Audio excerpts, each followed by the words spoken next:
protect victims' rights in such cross-border criminal investigations and prosecutions. With this aspiration in mind, we are pleased to have welcomed the next of kin at our premises this morning, and now also you, representatives of the media. Thank you very much.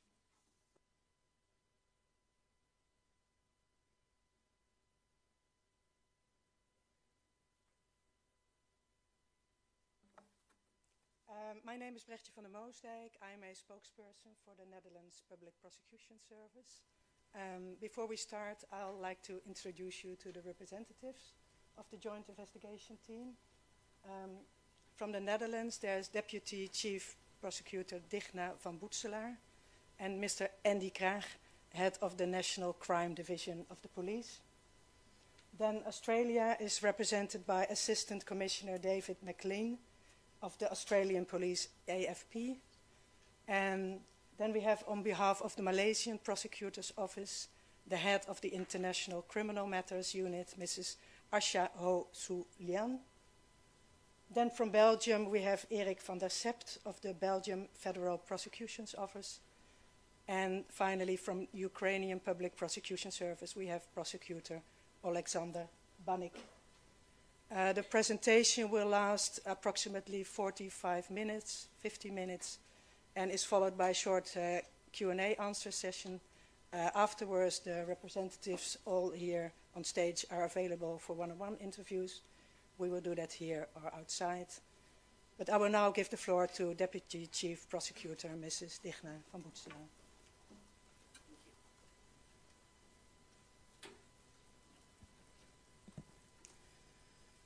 Good afternoon. We are meeting here today to update you, possibly for the last time, about the criminal investigation into the downing of flight MH17. This summer, it will be 9 years since 298 passengers lost their lives.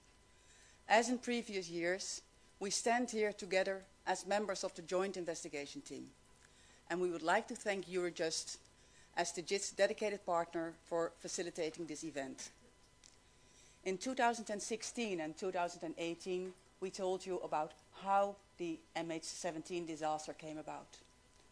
And in 2019, we explained that 3 Russians and a Ukrainian were suspected of being responsible for the downing of the aircraft. In July 2014, these men were military leaders of the so-called Donetsk People's Republic, the DPR. On 9 March 2020, the criminal trial of these 4 defendants began in the Netherlands. And on 17 November 2022, the Hague District Court found 3 of them, Igor Girgin, Sergei Dubinsky, and Leonid Kharchenko, guilty of downing flight MH17, resulting in the deaths of 298 persons on board and the murders of those persons. The court sentenced the 3 men to life in prison. The 4th defendant, Oleh Pulatov, was acquitted. No appeal was lodged against these judgments, and the verdicts are irrevocable. In addition to considering the culpability of members of the DPR, the JIT conducted a wide-ranging investigation into the crew of the booktailer and the parties responsible for providing the weapon. To this end, the investigation team issued various witness appeals, and in 2021 it launched a media and letter campaign aimed at residents of Kursk and members of the 53rd Brigade. Various witnesses were interviewed, including members of the 53rd Brigade. In addition, the team reviewed a large number of intercepted phone conversations and other telecom data. It also investigated satellite images, gathered information about military radar systems, conducted covert investigative activities with the authorization of the examining magistrate, and examined both public and classified sources in depth. The JIT also received information from the European Space Agency and the Netherlands Defence Intelligence and Security Service. The investigation has now reached its limit. All leads have been exhausted. The investigation is therefore being suspended. At the present time, the findings are insufficient for the prosecution of new suspects. We will making the findings of the investigation public. That is the purpose of the presentation for the next of kin, this press conference, and a report that will be published today. In this way, we are complying with our national and international obligations to keep both the next of kin and the public at large informed. This information may also be relevant to the ongoing state responsibility proceedings. We will now present a summary of the report. We will be sharing the main findings of the investigation into the crew, their superiors, and the parties responsible for providing and deploying the book Taylor. For reasons of security and privacy, we are not able to release all the information uncovered in the investigation. This decision is also motivated by the possibility of further investigation and future prosecutions. We will not be mentioning any individuals by name except for public figures or in cases where the relevant names have already been made public. All of them should be considered innocent until a court finds that the reverse has been proven.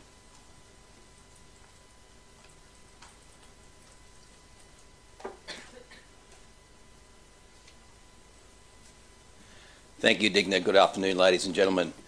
I'll start with the further investigation into the origin of the book Taylor that was used to shoot down MH17 and the crew members and their superiors. We'll then discuss those responsible for supplying the weapon system, and finally we will turn our attention to the parties involved in the deployment of the book Taylor. This presentation is based on the facts established by the court in its judgment of 17 November. Specifically, the court held that, as of May 2014, the Russian authorities exerted far-reaching control over the conflict being waged by the DPR. The book Taylor used to shoot down MH17 came from the Russian Federation, complete with a crew. Everyone who made a contribution to the deployment of the book Taylor bears responsibility for the downing of MH17. And while the exact actions of the crew during the launch of the book missile are unknown, nor is it known who gave the order to fire. To this day, the Russian authorities continue to deny any involvement in the conflict in eastern Ukraine, and they have presented falsified evidence on multiple occasions. The court also concluded that the images of the book Taylor captured in Ukraine on 17 and 18 July 2014 are authentic. As a result, they could be used for identification purposes. As the JIT has explained, this book Taylor has 15 specific features. A book Taylor with the same features was found to be part of a Russian military convoy originating in Kursk, which followed a southerly route along the Russian-Ukrainian border from 23 to 25 June 2014. We call it Book Taylor 3X2. We call it that because of the markings on its left side.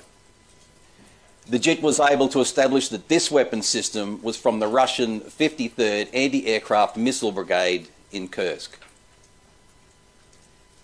In order to determine why flight MH17 was shot down, an investigation was conducted into the identity of the crew and their superiors. After all, they should be in a position to answer that question. A complicating factor was the absence of any telecommunications involving the crew. The telephone number which the court attributed to a crew member was active in Ukraine on 17 July. This number was not tapped, nor was it in contact with numbers that were tapped. This is why we first looked at the composition and organisation of the 53rd Brigade, which consists of approximately 700 people, conscripts, contract soldiers and officers. In 2014, the 53rd Brigade consisted of a staff and communications company, a technical support company, and 3 operational battalions. Each battalion has a full book system consisting of 11 book vehicles, a command vehicle, a radar vehicle, 3 launch vehicles without radar, the TEL, and 6 launch vehicles with radar, the TILA. A battalion is led by a commander and his deputy, and each has its own staff. Each battalion is divided into 3 companies, and a company consists of 2 TILAs and 1 TEL. As the court established, MH17 was shot down by a book TILA. Generally, the crew of this weapon system consists of 4 personnel: a commander, a first and second operator, and a driver. The commander is in charge of the vehicle and communicates with the battalion or brigade command. He is the only person on board who is authorised to launch a missile. In 2014, Colonel Sergei Muchkayev was in charge of the 53rd Brigade. According to Russian military law, as commander, he was responsible for carrying out operational missions and keeping track of his unit's positions. At that time, Muchkayev was under the command of the Chief of the General Staff of the Russian Armed Forces and the Russian Minister for Defence, Sergei Shoigu. Both are subordinate to the President of the Russian Federation, Vladimir Putin. That concludes the matter of formal authority, however, which is not necessarily the same thing as de facto control over the deployment of the book TILA. We'll return to this point later. We will begin by focusing on various deployments of the 53rd Brigade in the summer of 2014. With the help of transport orders found in electronic mailboxes of several individuals, including officers of the 53rd Brigade, we were able to gain insight into the movement of equipment and personnel from the brigade's base to the border region with Ukraine at 3 points in time: 23 June, 15 July, and 19 July 2014. In late September 2014, equipment and personnel were transported back to Kursk. Book TILA 3X2 was part of the first convoy, which left on 23 June. The orders revealed that this convoy took 2 days to travel to its final destination at the Ukrainian border. Near that location, the book TILA and its crew were picked up in the early hours of 17 July 2014. The next day, they were handed over at that same location. There is a great deal of photo and video footage of this convoy of 23 June.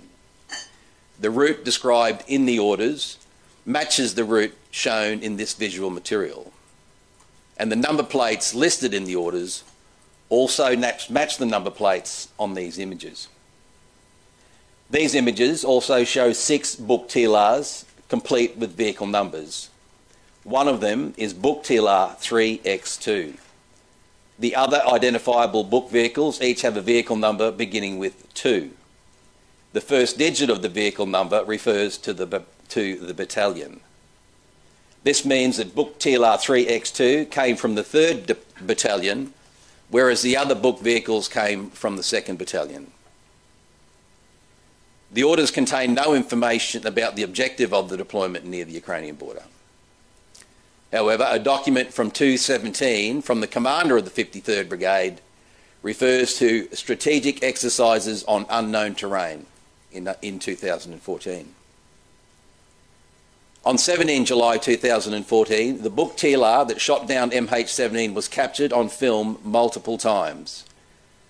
This visual material reflects what was discussed in intercepted telephone conversations. Images of the TILA help shed light on the involvement of Gherkin, Dubinsky and Karchenko. The last image of the book TILA was captured on the morning of 18 July in Luhansk. Since images of the TILA could also shed light on its crew, the investigation also looked into how the TILA was transported after being returned to Russia, whether by air, rail or road. No indications were found that would point to rail transport. The JIT does, however, have a satellite photo from 20 July taken in the vicinity of Milerovo, which shows a single vehicle covered on a low loader. You see that image on the left.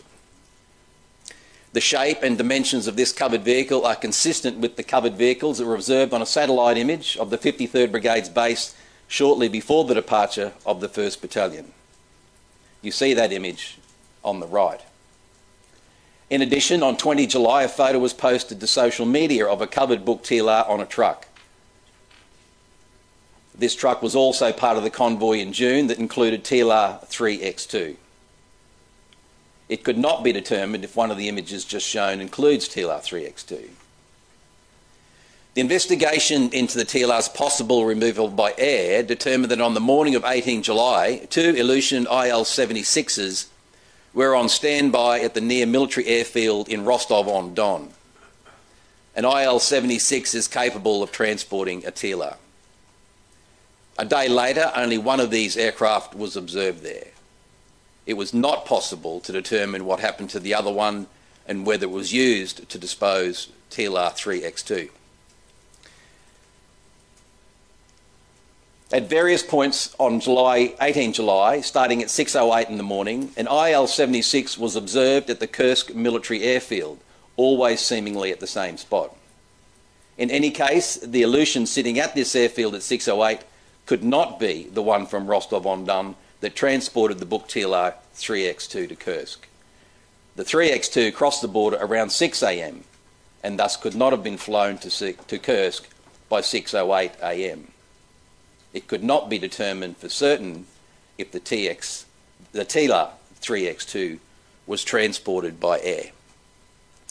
In summary, the investigation was unable to establish what happened to the TLR after it arrived in Russia.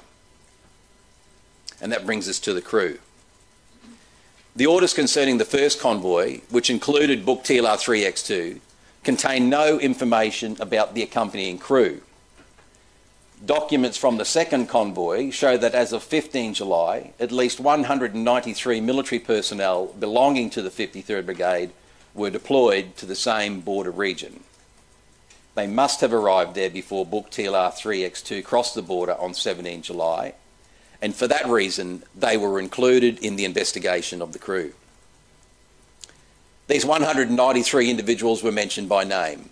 Most belonged to the 1st Battalion, while a smaller number were part of the 2nd and 3rd Battalions.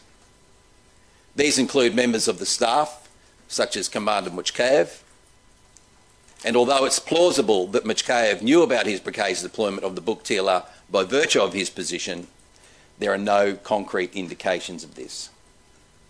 Nor is there any telecom data. It is not possible to confirm Muchkayev's presence in the border region around the time of the downing of MH17. It was not possible to question him during the criminal proceedings because Russia would not allow it. All military personnel of the 53rd Brigade, for whom there were indications they may have been in the border region when the book TLR was deployed, were investigated further. Of that number, 35 officers were considered capable, on the basis of their rank and position, of operating a book TLR. 7 other soldiers were found to have worked as a book TLR operator or as the driver of a book vehicle. These findings do not, however, rule out the possibility that there were other officers with the same skills or operators or drivers in the border region. In the course of the investigation, a number of current and former members of the 53rd Brigade were tracked down and examined. Those individuals also provided information without knowing that it would end up in the hands of the investigation team. This was the only reason that several of them stated they had been in the Ukraine in the summer of 2014 during their time with the 53rd Brigade. Investigators were unable to confirm this information through direct questioning. One of them did say that he was very afraid and unwilling to take any more risks. He was unwilling or unable to say anything about the crew. There are also chat records involving former members of the 53rd Brigade, which point to the presence of a number of military personnel of the 3rd Battalion in the Russian-Ukrainian border region in July 2014. They reportedly left separately for a secret destination. These unnamed contract soldiers were under the command of an officer who was mentioned by rank and name. The investigation revealed the identity of this officer. At the time, he was a member of the personal staff of the brigade commander, Muchkayev. It could not be determined whether this officer was present in the border region on 17 July 2014. Notably, this officer appears in photos on social media after 17 July wearing two military decorations, one for the development of and combat operations with a book system, and another for extraordinary service with the Russian security service, FSB. Information provided by a witness points in another direction. This witness said to have heard from someone in the Russian army that 4 people attached to the 53rd Brigade were involved in the downing of the Boeing. These 4 comprised the crew of the book. The witness in question mentions 2 names. The examining magistrate investigated the witness and determined on the basis of his or her position that he or she would have been capable of obtaining this information. The 2 names given match those of 2 officers of the 53rd Brigade. It has been established that at least one of them was deployed in the border region in the summer of 2014. Both were members of the 2nd Company of the 2nd Battalion.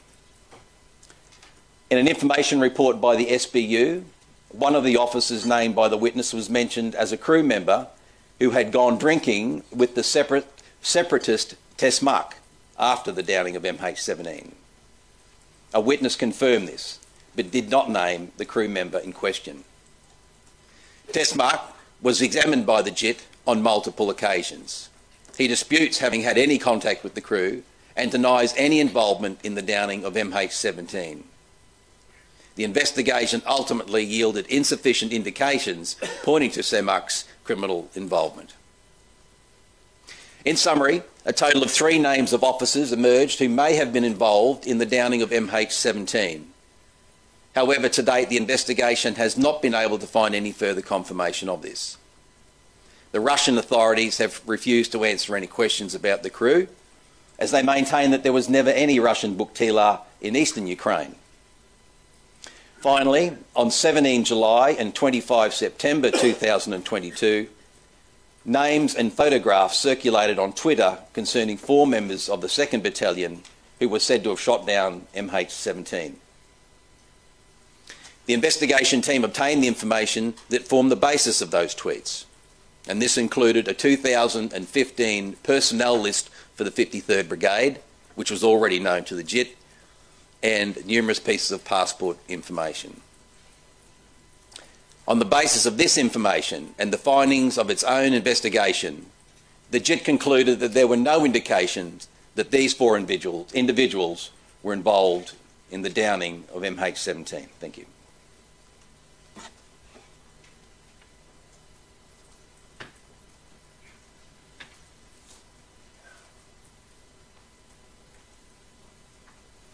Good afternoon. We will now consider how the Buktela was supplied to the DPR. And the court has established that as of mid-May 2014, the Russian Federation and Ukraine were involved in an international armed conflict in eastern Ukraine because the Russian authorities had overall control over the fighting in the DPR. DPR leaders were in close contact with Russian Presidential Executive Office, Kremlin advisors, and the Russian intelligence service. Staff members of these government bodies also came up in the JIT's investigation into the decision-making process about the provision of the Buktela to the DPR. The main source for this is telecom data, involving both intercepted phone conversations from the case file and new conversations. And a number of these conversations are mentioned in the report, and we will play excerpts from them shortly. We will discuss the findings of the investigations in chronological order, starting with the arrival of the Russians, Girkin and Borodai, in the eastern of Ukraine in the spring of 2014, in the immediate wake of the establishment of the Donetsk People Republic, the DPR.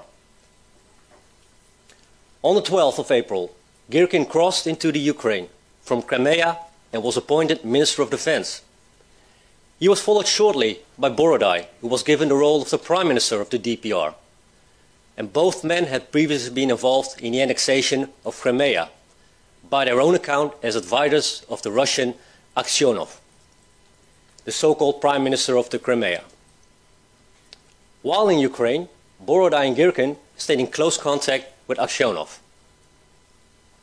And in June 2014, there was heavy fighting between the Ukrainian army and troops of the DPR and other separatists of the Luhansk People's Republic, the LPR.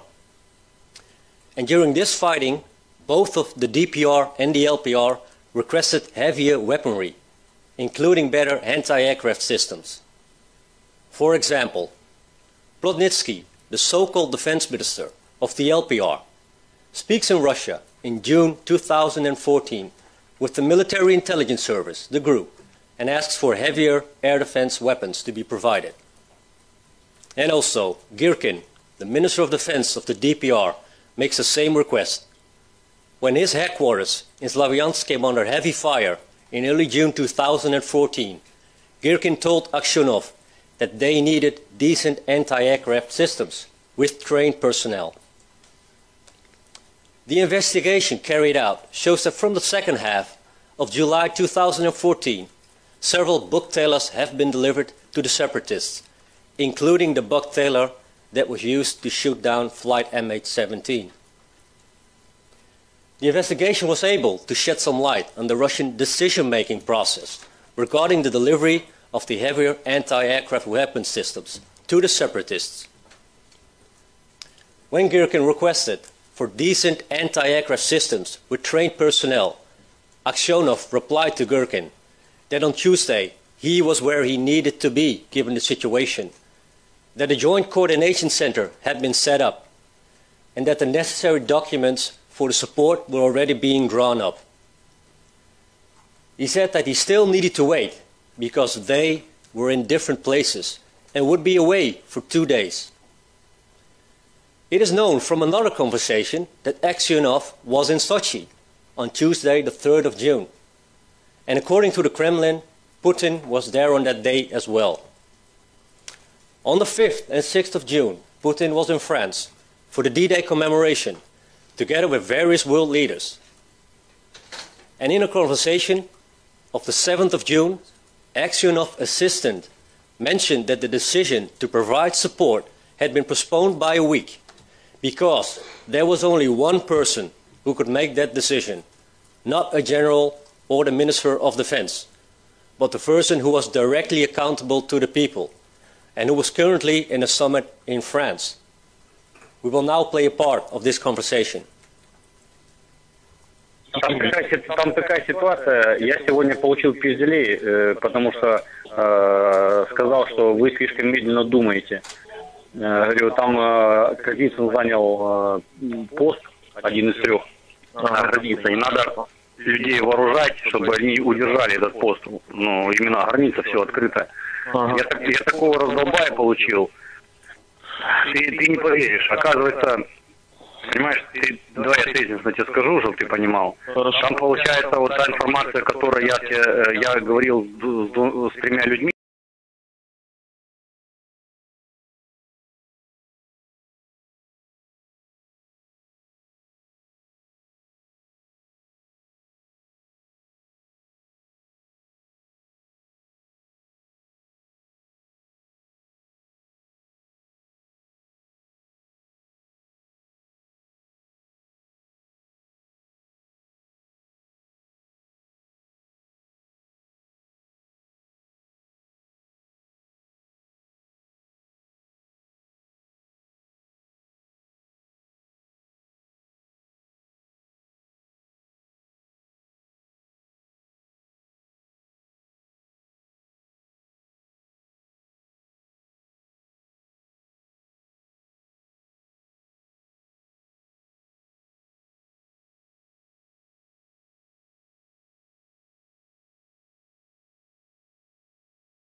Понятно.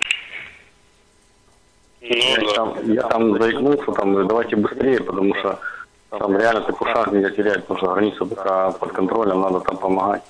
Они меня тут как выебали, тут нарали на меня. Ты не понимаешь, там, что ты просто, ты что не понимаешь, что ты ее только первое указание, пока до него дойдет это время, ты тут кто-то такой там, короче. Вот. Я так понял, там ответственность только на одном человеке, а только на первом, понимаешь? Все. Как он говорит, так и делается. In the second half of June 2014, Aksionov and the deputy head of the GRU, Alexei Jumin, requested a political decision on providing the People's Army in Donbass with heavier anti-aircraft systems, such as an S-200 or a Buk system. And this happened at a meeting at the Presidential Executive Office in Moscow. This office is a state body that assists the president, and it played an active role in the conflict in eastern Ukraine in 2014. The request by Aksionov and Jumin was supported by Vladislav Surkov, an advisor to Putin, and Konstantin Malofev, an oligarch who was involved in the annexation of Crimea. A contributing factor in this regard is that separatists had previously shot down a large military transport aircraft. And following that incident, the Ukraine armed forces had started flying at higher altitudes. And this is why the separatists needed air defenses with a greater range. At this meeting at the Presidential Executive Office, a written resolution was adopted to submit the request for heavier anti-aircraft systems to Shoigu and President Putin. This request was granted. However, it's not known if the Buk system was specifically mentioned in this request. The investigation showed that the aforementioned meeting at the Presidential Executive Office, in which the participants discussed providing heavier anti-aircraft systems to the DPR, must have taken place between the 14th and the 30th of June 2014. In that period, from the 14th to the 19th of June, Borodai was in Moscow, as well as the separatist Fominov. And during that time in Moscow, both Borodai and Fominov spoke in intercepted conversations about the meetings and discussions, including a big meeting on the 19th of June, which revolved around the support, believed to be of a military nature, and which was ultimately granted. In a closed meeting with the members of the Duma on the 19th of June, Shoigu reported that the armed forces were ready to carry out any task given by the leadership of the country and the commander-in-chief, in other words, by Putin. According to the Kremlin, that evening, the Russian Security Council held a meeting on the situation on the southeastern Ukraine. It is not known if the subject of the heavier anti-aircraft system, such as the Buk, was discussed. In any event, a short time later, heavier military material, including tanks, was delivered. And also, on the 23rd of June, a large military convoy departed for the Ukrainian border, including the Buk Taylor, which was used to shoot down MH17 on the 17th of July. To this day, it has not been established whether the decision to supply the DPR with the Buk was made before or after the departure of this convoy. And at that time, Surkov, the key advisor of Putin, worked at the Presidential Executive Office, where the meeting about the air support was held. He is believed to have been put in charge in Donbass affairs in July 2014. And according to Girkin, Surkov had the tactical command, and he managed the situation in Ukraine in his capacity as advisor to Vladimir Vladimirovich Putin. In an interview, Borodai said that Surkov was the most senior Russian official involved in the matter, and that Surkov, as aide to the president, reported directly and on a regular basis to Putin. Borodai's phone data revealed that he was in close contact with Surkov nearly every day, and sometimes multiple times a day, except when he, Borodai, was in Moscow. In intercepted phone conversations Surkov coordinated a variety of issues with Borodai, such as the encirclement of Slavyansk, the establishment of an additional security service, payments, and the intransigent attitude of a DPR commander.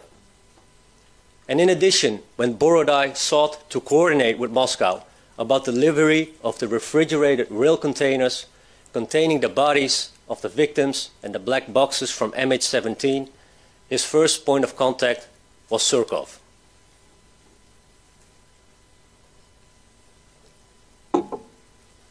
This brings us to the position of President Putin. Intercepted conversations revealed that the decision about whether to provide military support lay with Putin. There is also specific information showing that the request to supply the separatists with heavier anti-aircraft systems was submitted to Putin and that the request was granted. Other sources as well point out to the president's personal involvement in the conflict in eastern Ukraine, mainly behind the scenes. For example, although on the 24th of June 2014, Putin publicly asked the Russian Federation Council to rescind the resolution that gave him the authority to conduct military interventions in the Ukraine, it remained abundantly clear to the DPR that the Russian president was still involved in the conflict. There are also indications that Putin wished to be briefed in detail about the course of the conflict. For example, the downing of a Ukrainian helicopter. The Ukrainian politician, Medvedchuk, also passed on messages from the president with instructions that the DPR must respect a ceasefire. Medvedchuk also spoke with Borodai about an upcoming prisoner swap, in his own words, at the request of the president. And later Medvedchuk was mentioned by Putin himself in a conversation with Plotnitsky, at that time the so-called Prime Minister of the LPR. On the 15th of November 2017, Putin was personally briefed by Plotnitsky about the military component and asked him about Medvedchuk's initiative for a prisoner exchange. We will now play the entire conversation. Да. Игорь Венедиктович. Да. Здравствуйте. Это вас беспокоит Москва, спецкоммутатор. Вас просит Владимир Владимирович. Спасибо, давайте. Я правильно попала? Это телефон Поднецкого. Да. Хорошо, Да. одну секундочку, я вас соединяю. Секунду. Да, хорошо.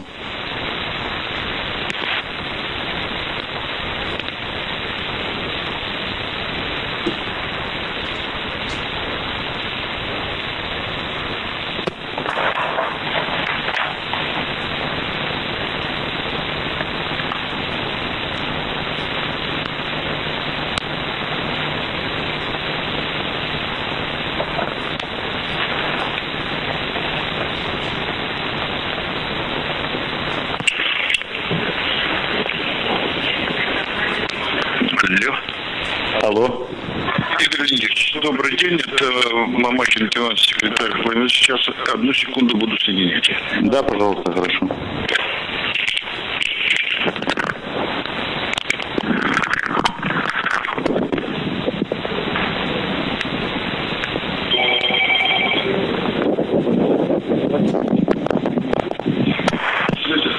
Алло. Да, добрый вечер. Игорь Леонидович, добрый день. Да. Добрый день, говорю. Здравствуйте. Да, здравствуйте, господин президент.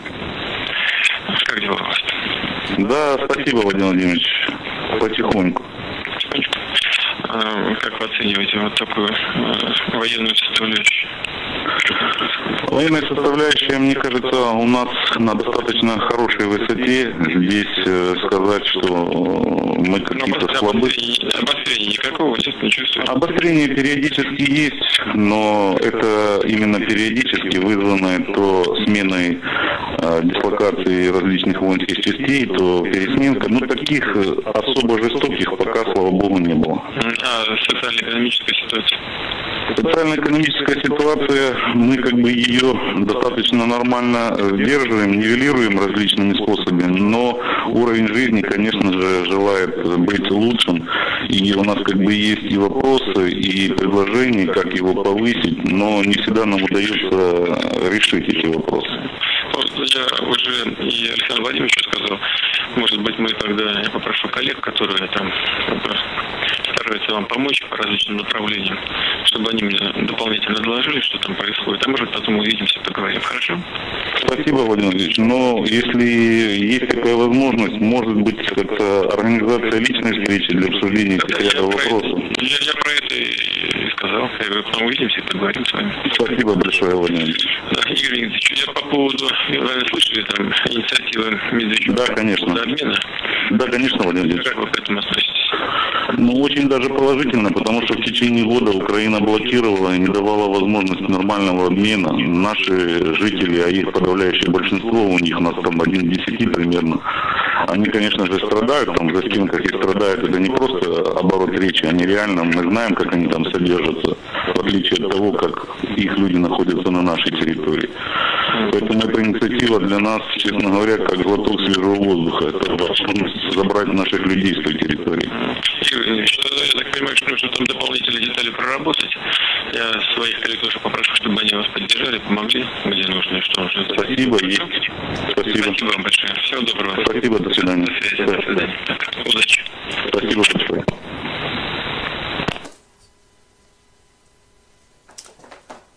This conversation from 2017 is in keeping with the findings of late June 2014, which showed that Putin was personally involved in the conflict in eastern Ukraine. It is also in keeping with a witness statement that the same individual, Plotnitsky, carried an encrypted phone containing direct numbers for President Putin. And as the JIT repeatedly discovered, not everyone was equally disciplined when it came to security of communications. That concludes the matter of supplying the bucktailor. The JIT previously also conducted an investigation to the parties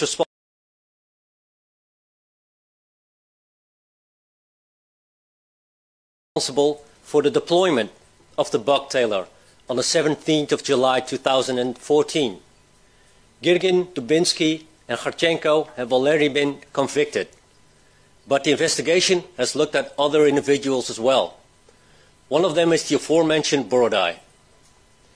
In the beginning of the 6th of July 2014, over a week after the arrival of bucktailor 3X2 at the border, changes were made to the military and political structure of the DPR. Russian generals were sent to the eastern Ukraine for the purpose of forming a joint staff for coordinating the military operations of the DPR and LPR. It remains unclear how much actual influence they exerted in July 2014. And according to Girkin, he did not receive any instructions from this staff. In the run-up to the offensive south of Schnitze, Girkin regularly conferred with Moscow. And during this period, as well as in June and August, Borodai was in almost daily contact with someone he described to others as the commander of this operation and the one that makes all the decisions.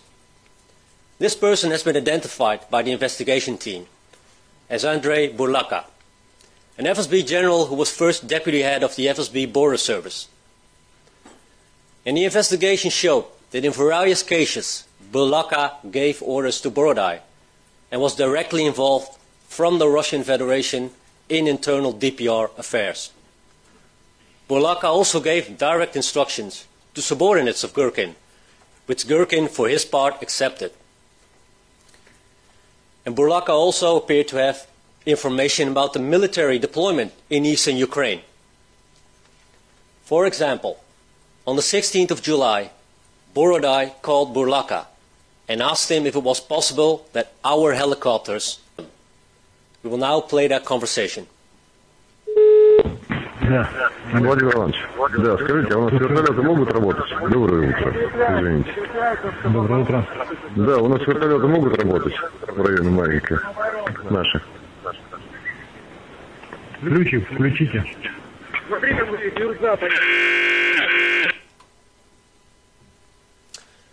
From the 14th of July, there was heavy fighting south of Shitze between the Ukrainian troops and the DPR.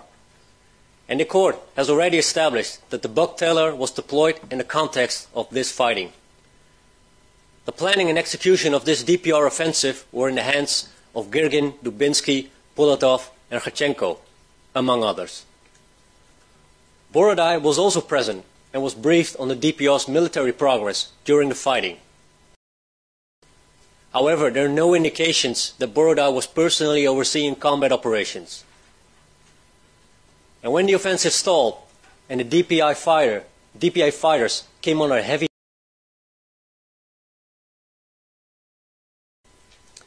and when the buck tailor was brought into Donetsk on the morning of the 17th of July, Dubinsky made arrangements for its deployment. And at that moment, Borodai and Gherkin were also at DPR headquarters. The investigation team was unable to determine whether Borodai was aware that at that time the availability of this buck tailor was present. Borodai did, however, speak to Borlaka on the phone for more than 20 times on the 17th of July. Because his calls took place on an encrypted phone, the substance of the conversations is unknown. No conversations involving Borodai or Borlaka about the downing of MH17 or the request for, delivery or removal of the buck tailor were intercepted. Nor is there any evidence that Borodai was in the vicinity of Gherkin and Dubinsky when they were dealing with the removal of the book.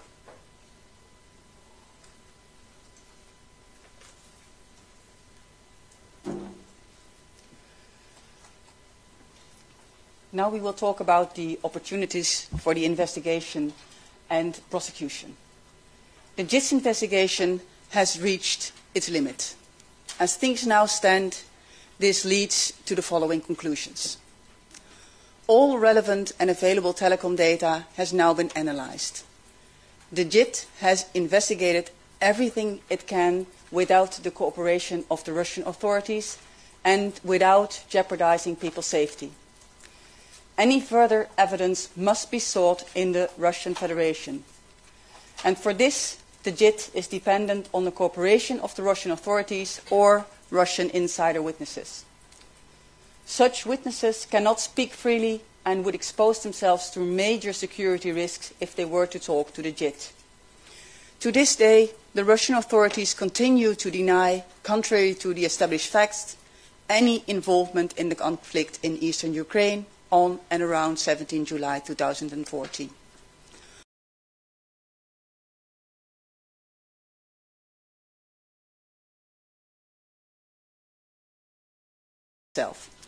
At other times, the authorities simply refuse to provide any information. The Russian authorities have also publicly cast doubt on the court's judgment.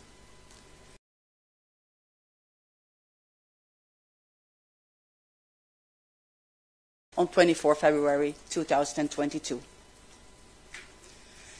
The investigation's findings to date do not provide sufficient grounds for prosecution. There are either formal obstacles to a prosecution or the necessary lawful and convincing evidence is lacking. We will explain that shortly. First, let's consider the crew of the book tailor and their superiors. These military superiors include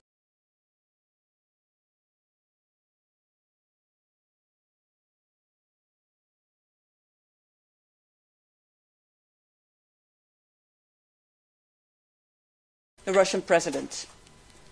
Second-hand information was obtained about the possible involvement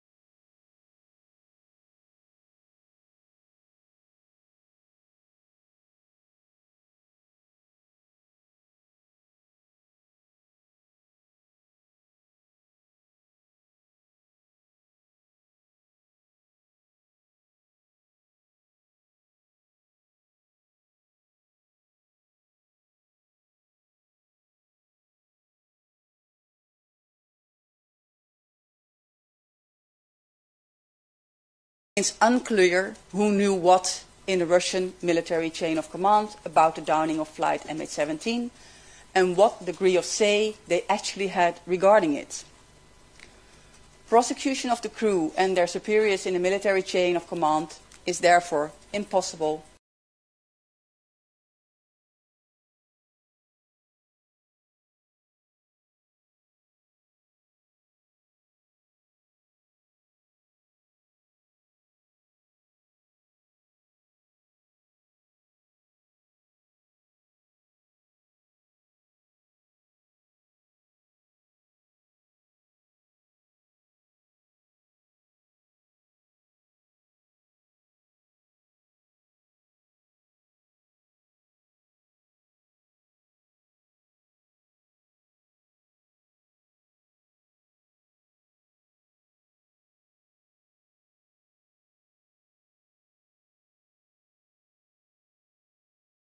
Responsible for supplying the book-tailor.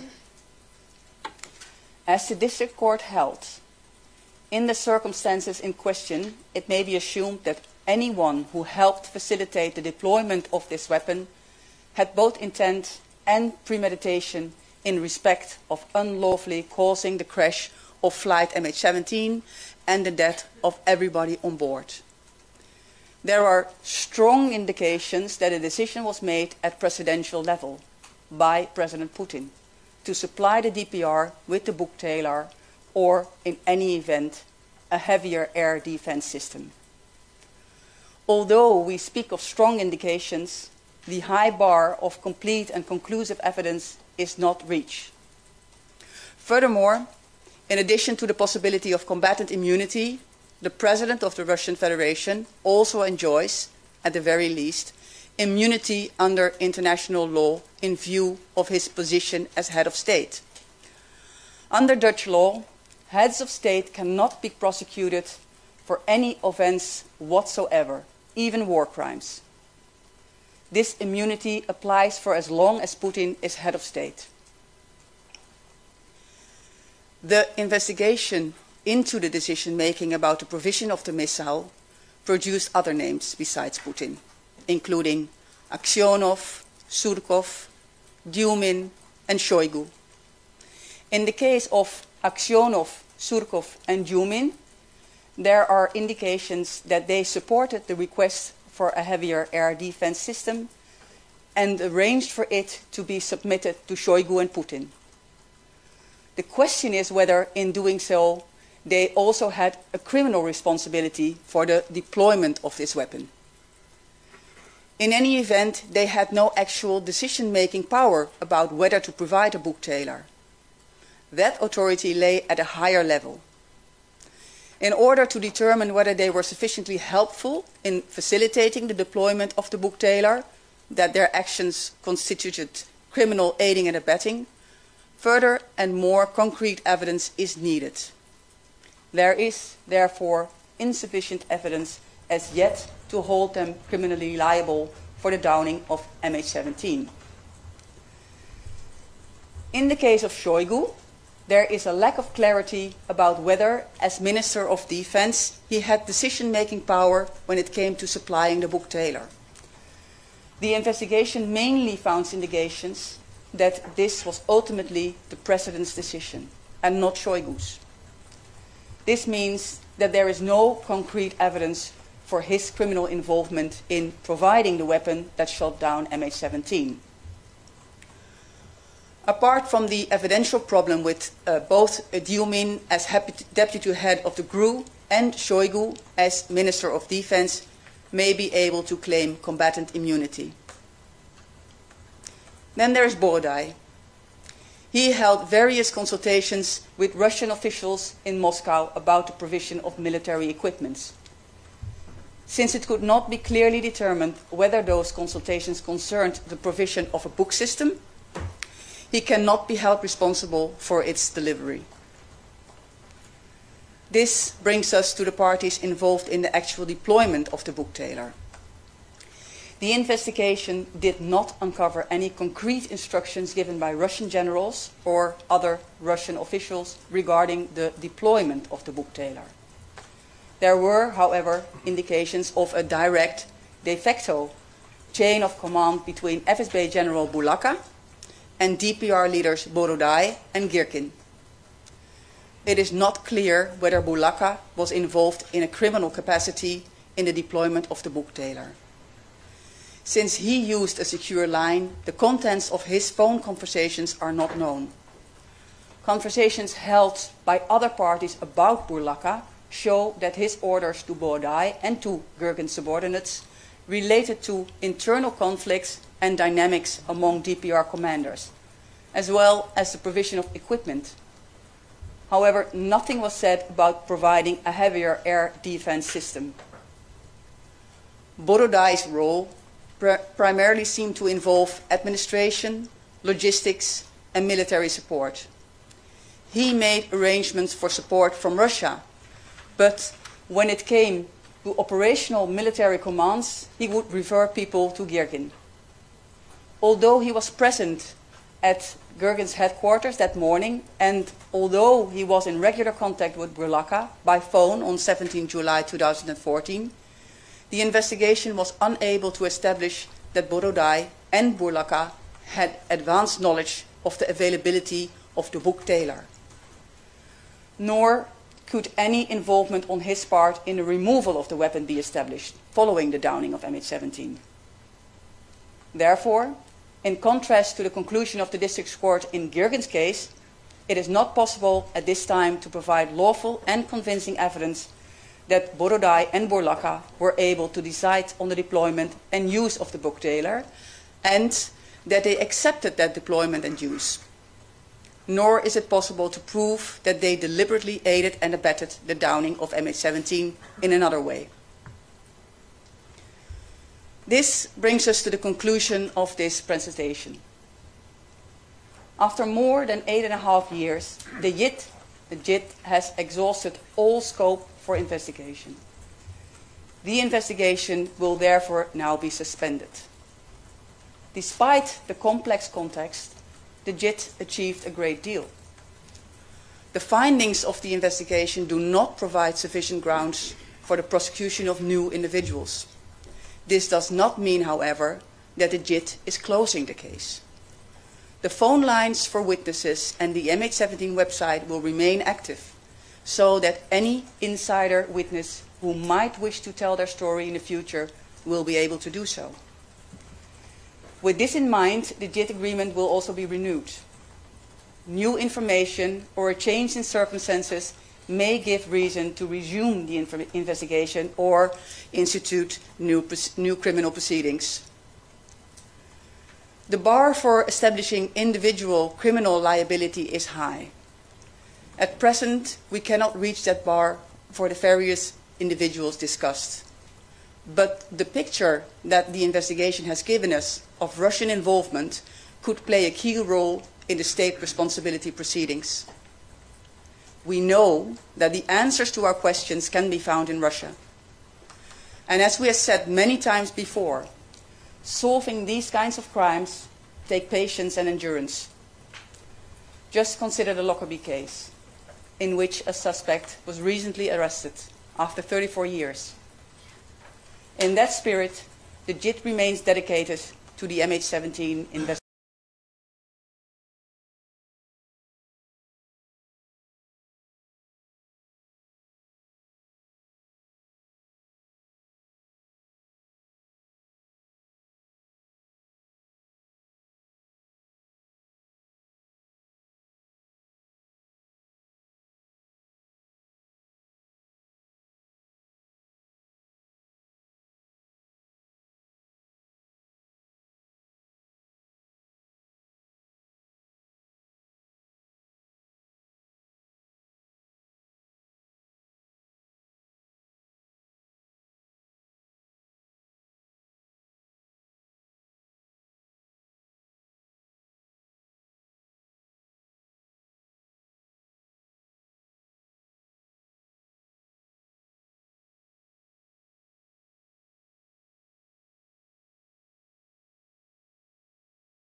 Hi, Danny Kemp from AFP. Can I just ask you, are you disappointed personally that you can't prosecute Vladimir Putin over this? Thank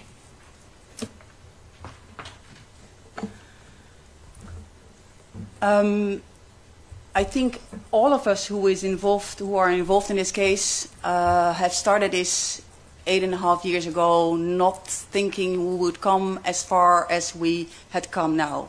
And all the time, the reason why we did this is finding out the truth for especially the next of kin. What happened? Why did it happen? Who can be held responsible? And I think that we came further, and I think I can speak for all of us, we came further than we had ever thought when we started this. And I think also in our business, you know those, there are immunities. And I think also what the strength of this investigation and the work of the JIT is that it's step by step and that we keep on, we hold on. It's just, we go on, and if the world changes, and we have possibilities again. Yeah.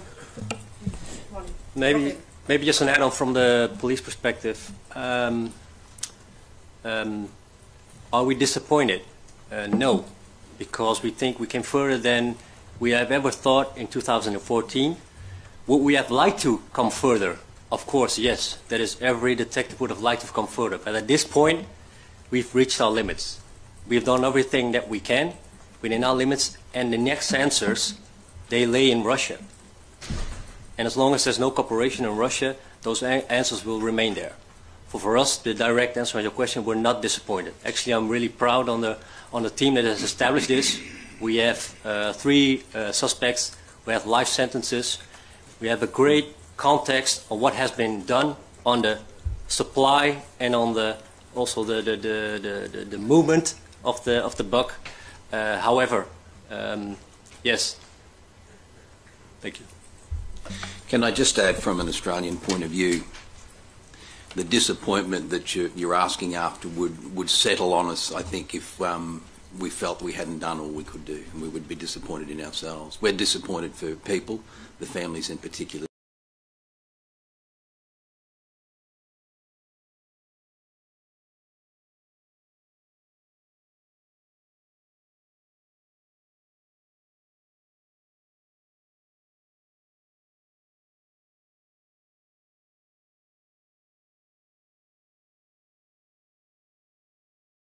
At the very end here that the case pending before the European Court of Human Rights. Do you and perhaps your Ukrainian counterparts feel that the evidence produced in this investigation will go further in sort of proving Russian state accountability at the court in Strasbourg? And has this information, or will it be communicated to them as part of the ongoing proceedings there? We just recently had, the 25th of January, had a ruling of the European Court that they said they would look into the case, and in their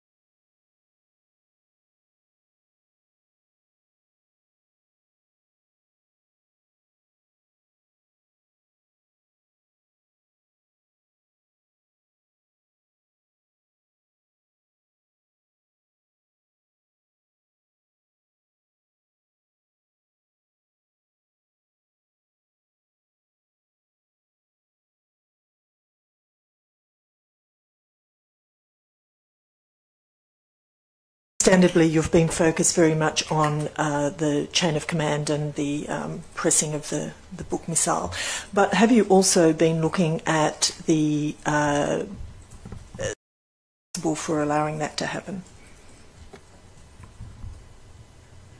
Now, and that's maybe also the answer to Molly's questions partly, is what our job is as the prosecutor's office and as the police, that we look into the downing of MH17 from a criminal perspective, and which individuals, not states, but individuals can be held accountable. And it's always in cases that are also other perspectives, and there are other organizations who look into what can we learn from this, what other things can be done. And so this is about flying over another area. It's not in the criminal investigation. It's not what we looked at. We have the criminal focus on what happened with the downing of MH17 by the missile.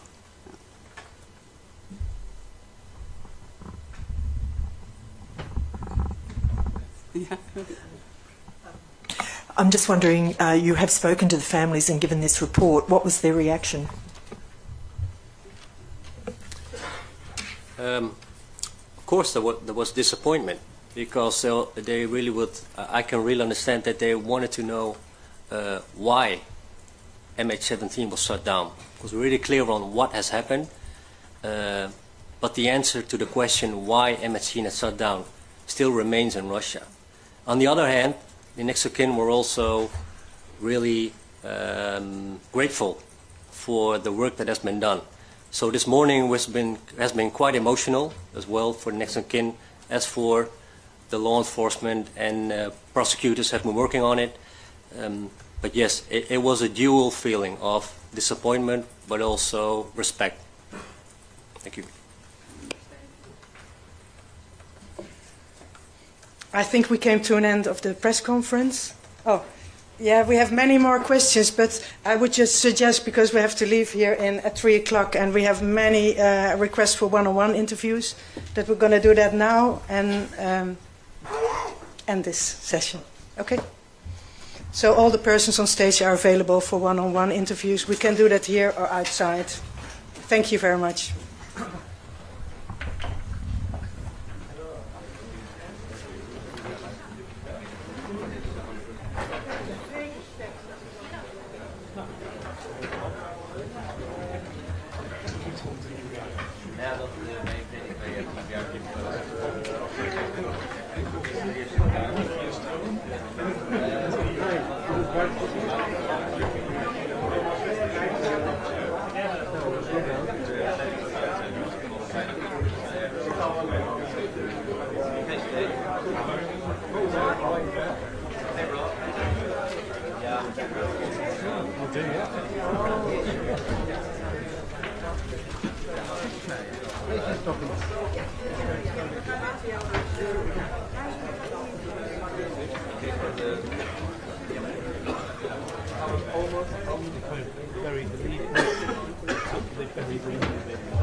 I'm sorry.